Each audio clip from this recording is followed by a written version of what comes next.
हाय दोस्तों, आपका फिर से स्वागत है मेरे यूट्यूब चैनल में। तो आज मैं आपको समझाने जा रहा हूँ कि ये देखिए सीटी है और ये आपके पीटी है। सीटी यानी करंट ट्रांसफार्मर, पीटी यानी पोटेंशियल ट्रांसफार्मर। तो ये आपके 3 पीटी है। तो सीटी है वो आप देख सकते हैं कि ये अपना टीआरबी है, उसमें सीरीज़ में है। तो सीटी है वो हमारे सीरीज़ में लगते हैं, पर फेज़ 1 सीटी रहता है। और हमारी ये बस से देखिए यहाँ पे पैरेलल है, सिर्फ आइसोलेटर और पीटी है। और पीटी है वो हमारे 3 एक बस के साथ पैरेलल रहते हैं, बराबर। तो अभी आप सीटी और पीटी में मैं आपको डिफरेंस है वो समझाऊंगा। तो डिफरेंस में हो उसके कंस्ट्रक्शन बेसिस पे समझाऊंगा, यानी उसके बनावट बंधारण पे। तो उसके कंस्ट्रक्शन बेसिस पे सिखाऊंगा।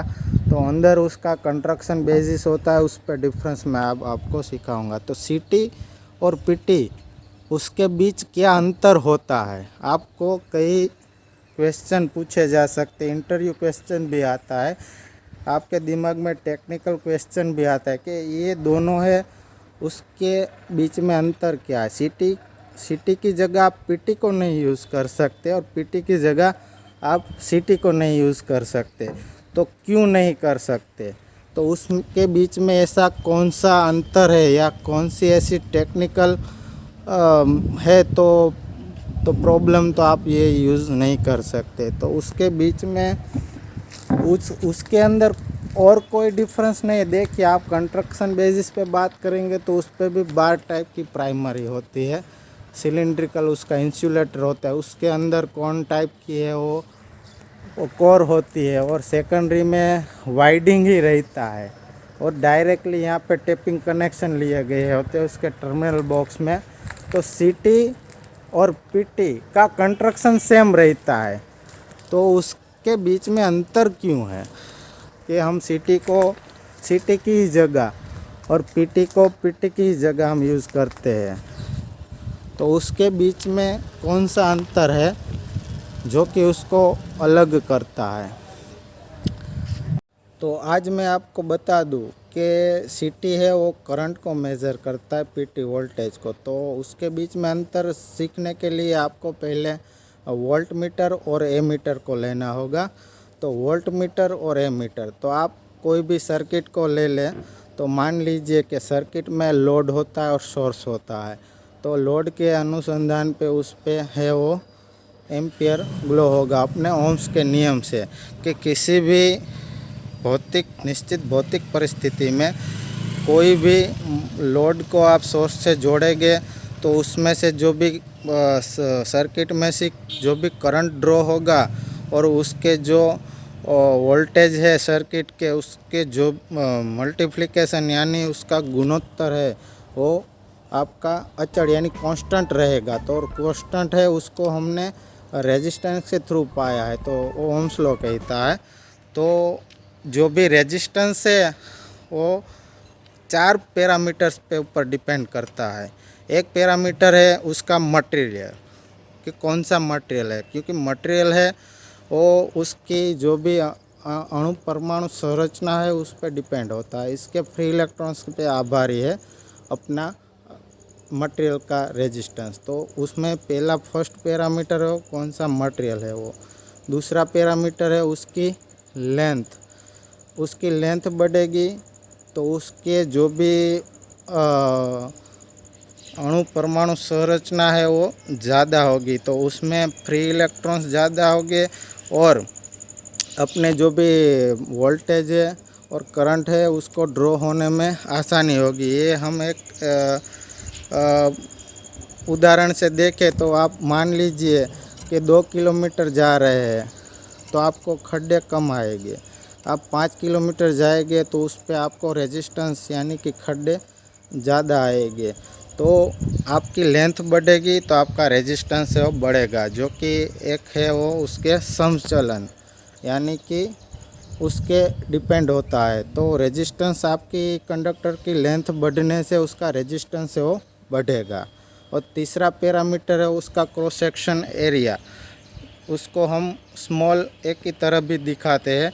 तो आपकी कंडक्टर की मोटाई जितनी क्रॉस सेक्शन एरिया बढ़ेगा तो आपका रेजिस्टेंस है वो उतना कम होगा। अगर आपका तार है वो पतला है, उसका क्रॉस सेक्शन एरिया कम है, तो उसका रेजिस्टेंस है वो बढ़ेगा।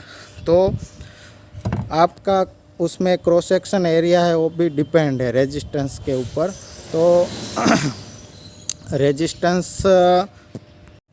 इसके लिए एक उदाहरण है कि मान लीजिए कोई भी पानी का पाइप है, वो पतला होगा तो उसमें से फोर्स से कम रहेगा। अगर पाइप है वो बड़ा रहेगा तो उसमें पानी का फोर्स ज़्यादा रहेगा। वैसे ही हमारे कंडक्टर में करंट ड्रॉ की समय होता है कि उसमें क्या है कि जितना तार मोटा रहेगा उसमें से करंट है वो ड्रॉ ज़्यादा होगा और उसको रेजिस्टेंस कम मिलेगा। और चौथा जो है वो है टेम्परेचर।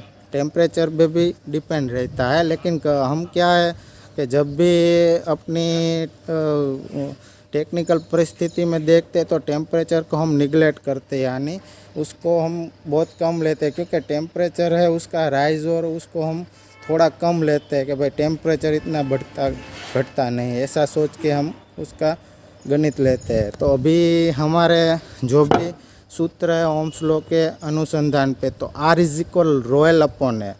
एल है वो आपकी कंडक्टर की लेंथ है, स्मॉल है आपका क्रॉस सेक्शन एरिया है, और आपका जो रो है वो है आपकी रेजिस्टिविटी, वो है कांस्टेंट है। तो रेजिस्टिविटी है वो डिपेंड करती है अपने मटेरियल पे। तो रेजिस्टिविटी कॉपर की कम रहती है, एल्यूमिनियम की थोड़ी कॉपर से ज़्यादा रहती है। तो आपकी जो भी आप मान लीजिए कोई भी सर्किट है उसमें लोड जोड़ा है, तो आपका करंट है आपको मेज़र करना है।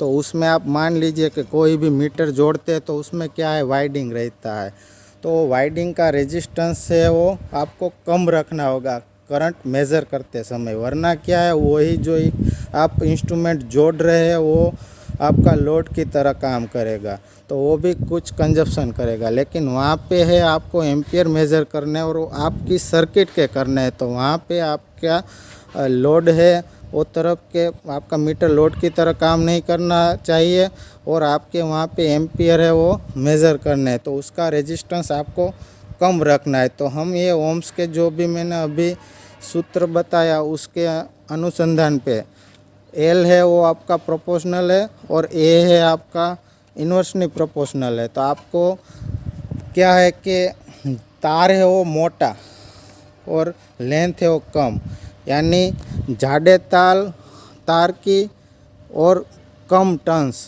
की आपको कोयल बनानी रहती है ए मीटर की, तब जाके आपका एम्पियर है वो आपका मेज़र होगा।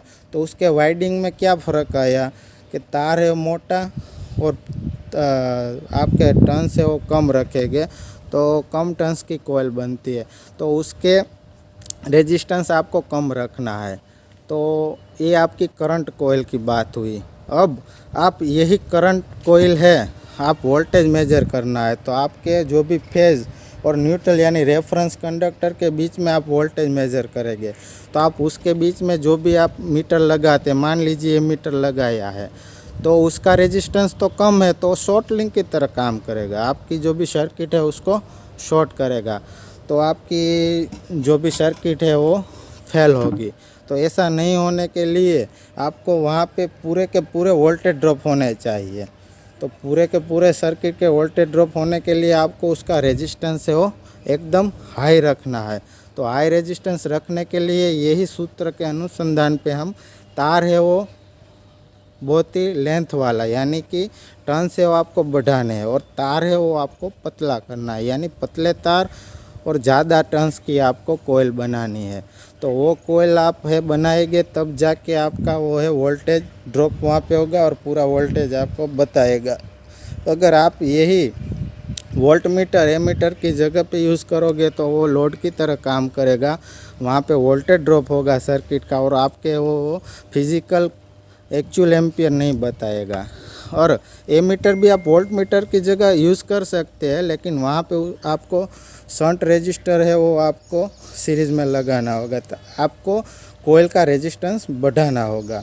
तो तो ये आपको इंस्ट्रूमेंटेशन की बात मैंने बताई, लेकिन ये यहाँ पे लगता है पूरा, क्योंकि देखिए अभी मैं दिखा रहा हूँ। तो देखिए आप सीटी पे देखिए, यहाँ पे जो भी है वो सेकेंडरी है। इसमें यहाँ पे जो टैंक है वो डेड टैंक टाइप का है, तो वहाँ पे ये जो नीचे का पोर्शन है वो अपना पतला है और यहाँ पे सेकेंडरी वाइडिंग रहता है। तो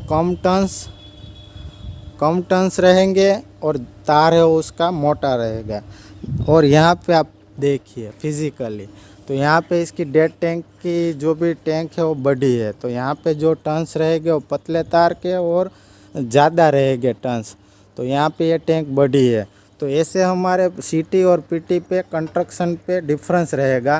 तो आप है वो सीटी को सीटी की जगह और पीटी को पीटी की जगह यूज़ करेंगे, लेकिन इसके लिए मैंने आपको एक एमीटर और वोल्ट मीटर के थ्रू उदाहरण दे के आपको समझाया है। तो ये जो भी इसका अंतर था वो कंस्ट्रक्शन बेसिस पे था। तो आशा रखता हूँ कि आपको इसकी जानकारी कुछ टेक्निकली मिली होगी, तो आपको ये वीडियो अच्छा लगा होगा। तो प्लीज़ मेरे वीडियो को है वो आप लाइक कीजिए और चैनल में नए हैं तो सब्सक्राइब कीजिए और मेरे चैनल को आगे बढ़ाइए। ये वीडियो देखने के लिए धन्यवाद।